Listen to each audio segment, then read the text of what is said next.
그 오탁의 세상이라고 하는 것은 무엇인가? 우리들이 살아가고 있는 이 현재의 현겁이 혼탁한 시대다 하는 것입니다. 이 우리들이 살아가는 이 현겁이 혼탁한 것은 모든 어떤 자연적인 재앙, 질병적인 재앙, 또는 어떤 전쟁적인 재앙, 이런 여러 가지의 우리는 시대적인 그러한 혼탁한 세상을 살아가는 것을 보고 그것을 거탁이라고 그렇게 말씀을 하셨습니다. 그 다음에 두 번째로 우리들이 살아가는 세상은 모든 보고 듣고 느끼는 그러한 삶이 혼탁하다 하는 것입니다. 우리가 보는 것이 모든 것이 우리가 좋은 것이 되는 것이 아니고 보고 듣고 느끼는 모든 그러한 것은 중생들이 살아가는 삶에 있어서 언젠가는 우리는 어렵고 힘든 그러한 여건을 맞이할 수밖에 없는 그런 혼탁한 모든 그러한 여건을 우리는 보게 되고 우리는 듣게 되고 느끼게 되고 살아간다는 것입니다. 이게 견탁이에요. 보는 것이 혼탁한 관계로 우리들이 살아가는 중생의 모든 생각들이 혼탁하게 된다는 것입니다. 보고 듣는 것이 혼탁한 관계로 우리의 어떤 생각들은 그 혼탁한 어떤 생각들이 천사량 만분별로 인해서 우리들이 살아가는 삶을 점점 더 우리는 우매한 삶으로 살아가게 된다. 생각이 혼탁한 관계로 다음 네 번째는 중생이 혼탁하다는 것입니다. 우리가 생각이 혼탁한 관계로 우리들이 삶이 혼탁한 중생의 삶이 혼탁한 그러한 우리는 삶을 살아가고 있다는 것입니다. 우리가 세상을 살아가는 어떤 삶이 우리가 각자의 어떤 그러한 위치에서 나답게 살아갈 수 있는지를 우리가 돌이켜 볼진데 우리는 그렇다고 대답할 수가 없는 이런 우리는 중생의 혼탁 속에서 살아가고 있는 우리는 시대다는 것입니다. 이게 중생탑입니다. 그 다음에 중생의 삶이 혼탁한 관계로 우리들이 사는 삶은 우리의 어떤 생명이 혼탁하다는 것입니다. 우리가 사는 생명이 혼탁한 것을 명탁이라고 하는 것입니다. 우리가 어떤 비참한 어떤 그러한 죽음을 또는 어떤 전쟁의 죽음을 또는 어떤 우리는 우연치 않은 어떤 그런 모든 질서에 이 어떤 생명의 마감이 혼탁한 그러한 마무리를 하고 있다는 것입니다. 이렇게 우리는 이 세상을 살아가는 삶이 오탁의 세상을 살아가고 있는 시대다 하는 것입니다. 부처님께서 말씀하신 가르침에 비춰보면은 저 법화경에 화택 상거의 그러한 비유가 있습니다. 집안에 수십 명의 아이들이 뛰어노는데 그 밖에서는 불이 일어나는 것입니다. 불타는 집 속에서 그 집 속에 갇힌 아이들은 어떻게 이 어떤 불타는 이 위기를 헤쳐나와야 되는지를 모르고 어디로 나가야 되는지를 모르고 여기 왜 있어야 되는지를 모르고 어찌 해야 되는지를 모르고 우리는 동분서주하는 그러한 비유를 우리는 부처님의 비유설화를 통해서 우리는 익혀 알고 있습니다. 그래서 마치 우리들이 살아가는 어떤 지금의 이 혼탁한 질병의 시기가 마치 저 어떤 불타는 집 속에 갇힌 어린아이들과 같아서 어떻게 해야 되는지를 어떻게 우리가 살아야 되는지를 어떻게 해야 이것을 해결해야 되는지를 우리는 모르고 살아가고 있는 게 우리는 분명하다는 것입니다. 그래서 부처님께서는 그 불타는 집 속에 갇혀있는 아이들을 구제하고 무사하게 그것을 구출하는 방안을 제시를 하셨고 그 부처님의 가르침을 토대로 해서 불타는 집 속에 뛰어놀고 갇혀있던 어린 아이들을 모두 구제하셨다는 그러한 비유의 내용을 토대로 해서 우리가 살아가는 이 오늘의 현실을 우리는 어찌하는 삶으로 헤쳐가고 극복을 하고 이 시대를 우리는 맑은 삶으로 살아갈까 하는 것을 우리는 다시 한번 새겨야 되는 그러한 시대다 하는 것입니다. 여러분들 지나가는 얘기로 말씀을 드려보면 이 절집안에서 지난 1년 동안 코로나 한 번도 염려해 본 적이 없어요. 그런 걸렸다는 얘기 들어보셨습니까, 여러분들? 못 들어보셨죠? 그 이유가 왜래요? 백신을 신고 다녔기 때문이라. 백신. 지나가는 말씀이에요. 근데 진짜 이유가 있어요. 그 이유가 뭔지 한번 여러분들 잘 한번 곰곰이 생각을 해보세요. 부처님 도량에서 이 코로나가 어떤 범접을 못하고 여기서 어떤 그런 발병이 안 되는 이유는 이 부처님전에 올리는 향냄새 때문입니다. 이 향냄새 때문에. 여러분들 향냄새하고 친해야 돼요. 이 향이 얼마나 좋은 향이냐. 여러분들 이 향을 여러분들 코로 향내 맡으라고 이거 피우는 향이 아니에요. 이 향이라고 하는 거는 우리들이 살아가는 중생의 삶을 여러분들 개향이라고 들어보셨죠? 우리가 이 어떤 세상을 살아가는 것이 내 삶의 모든 어떤 모습들이 우리가 맑고 청정하면 그것이 바로 향기나는 삶이다. 그것이 바로 향기로운 삶이다. 저번에 코로나 왔을 때 어린 아이들을 청결하게 하니까 소아과 병원이 안 된다. 병이 걸릴 이유가 없어요. 어르신들이 잘 이렇게 깨끗하게 마스크 잘 쓰고 다니고 손을 잘 씻고 다니니까 노인 어르신 병원이 안 된다. 이게 왜 그러겠어요?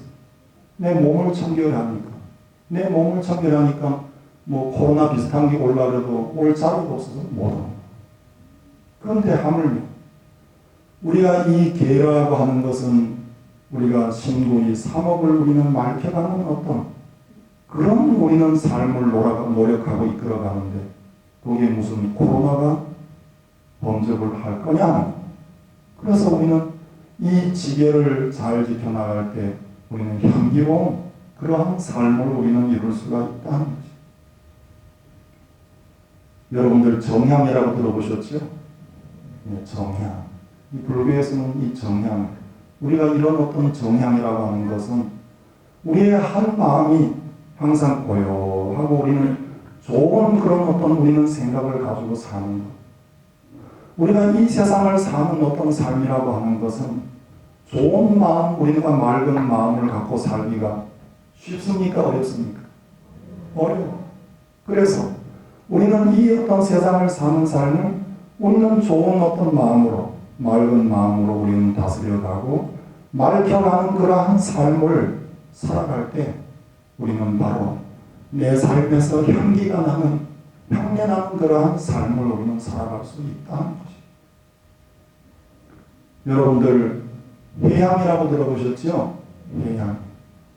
우리가 이 한 마음을 맑은 마음으로 밝혀나갈 것 같으면 우리의 모든 삶은 지혜로워지는 것. 중생의 삶은 지혜롭다고 이름할 수가 없습니다. 중생의 삶은 지혜로울 수 없고 작은 지식의 편차라고 하는 것은 탐욕에 기인한 우리는 집착의 어떤 그러한 우리는 분별 망심이지 지혜로운 마음이 지혜로운 어떤 그러한 생각이 일어날 수가 없다는 것입니다. 마음을 맑혀야만 우리는 지혜가 일어나고 그 지혜라고 하는 것은 이 세상을 살아가는 어떤 고난도 어떤 재난도 어떤 어려움도 범접할 수 없는 진리의 삶을 살아가는 까닭에 우리는 향내나는 삶을 우리는 배우고 닦아가는 그러한 불자라는 것입니다. 이 얼마나 소중하고 감사하고 은혜로운 길인가 하는 거예요. 이런 우리는 법을 가지고 우리가 이 한 세상을 잘 살아갈 것 같으면은 우리가 이 한 세상의 어떤 삶이 안락한 것이 아니라 우리가 모든 어떤 그러한 삶의 생을 다 우리는 좋은 그러한 선연을 맺게 되고 우리는 선덕을 우리는 맺게 되는 그러한 삶을 이루어갈 수가 있다는 것입니다. 연불 대목에 보면은 아진연주 법계관 허공위선 무불관 하는 그러한 대목이 장엄연불의 대목이 있습니다. 부처님의 어떤 그러한 가르침의 내용입니다. 여러분들 다 연주 돌리고 계시죠? 연주 다 가지고 계시죠? 내가 이 하나의 연주를 듣고 법계를 내가 관찰을 해보니 허공이라고 하는 어떤 그러한 그 노끈이 이 모든 어떤 그러한 중생의 그 어떤 그 낱낱이를 다 영주알처럼 엮고 있더라는 것입니다. 이해가 안 가시지요? 여러분들 입도 있고 콧구멍도 있잖아요. 이 또 뒤에 또 가스도 나가잖아요. 그럼 이 관통이 됐어요? 관통이 안 됐어요? 관통이 됐죠? 관통이 됐는데 뭐가 들락거려요? 이 허공이라고 하는 한숨이 들락거리는 거. 이 허공이라고 하는 한숨이 들락거리는 거. 그게 영주알입니까? 영주알이 아닙니까? 큰 의미로 보면 영주의 하나하나를 노끈으로 끼워서 그것을 108연주를 돌리고 천알 연주를 돌리듯이 우리는 이 인류라고 하는 이 한 세상을 살아가면서 모든 인류가 우리는 허공이라고 하는 한 노끈 속에서 끼어서 우리는 운행이 되고 돌아가는 그런 우리는 기막힌 우리는 이치를 가지고 이 세상을 살아간다는 것이 이 부처님께서 일러주신 이치인 거예요. 그러니까 우리가 한 영주알이 잘못되면 어떻게 해야 되겠어요? 그거 쓸 수 있어요? 그 영주? 못 써요. 빼내버려요. 다시 줄을 조정해야 돼요. 우리가 이 세상을 사는 이치도 같다는 것이 우리들의 어떤 한 마음 한 마음이 어긋나고 우리들이 어떤 한 삶이 어긋나면 이 세상이 오타게 됩니다. 오타게 결과라고 하는 것은 우리는 탁한 고통의 어떤 그러한 인연을 맺을 수밖에 없고 받을 수밖에 없는 우리는 그러한 이 우주의 질서 속에서 이 세상을 살아가고 있다는 것이죠. 우리가 부처님의 가르침을 배우는 것은 우리 하나하나의 개인의 어떤 그러한 영주가 우리가 좋은 삶이 되고 좋은 마음이 되고 우리가 바른 어떤 그러한 믿음이 되고 생각이 되고 살아간다면 우리 광수사의 모든 그러한 모든 불자들이 하늘의 영주틀 속에서 부처님을 향한 어떤 그러한 영혼으로 우리가 매일매일 그것이 염력이 되고 원력이 되어서 여러분들이 앞에 어떤 원력이 성취되어지는 것과 마찬가지예요. 광수사의 발전도 또한 이루어지게 되는 것이죠. 우리들의 어떤 이 지역사회를 살아가는 하나하나의 영주가 우리가 올곧은 그러한 영주로서 우리가 역할을 다할 때 이 어떤 유성구의 발전이 되고 대전시의 발전이 되고 이 어떤 우리나라가 이 어떤 부처님의 가르침 속에서 우리는 이 세상에서 이 지구상에서 제일 훌륭한 그러한 나라로 우리는 이끌어갈 수 있다는 것입니다. 우리는 이런 엄청난 우리는 가르침 속에서 진리 속에서 우리는 이 법을 배우고 닦고 우리가 정진하고 우리는 노력하는 그러한 길을 걸어갈 때 이 세상의 모든 인류의 삶이 맑아지고 이 세상의 모든 세상의 마음이 우리가 올곧은 그러한 삶으로 우리는 이끌어갈 수가 있다는 것입니다. 이런 이끌어가는 삶의 선상에서 여러분들 이 주지 혼자서 그걸 다 하겠어요? 주지 혼자서 이거 다 하겠느냐? 이 여러분들이 함께 해요. 이 함께 하는 길이 뭔지, 이 함께 하는 길이 뭔지를 여러분들도 좀 생각을 해서 저와 인연되는 그러한 시간까지 정진하고 노력해 가실 것을 당부드립니다.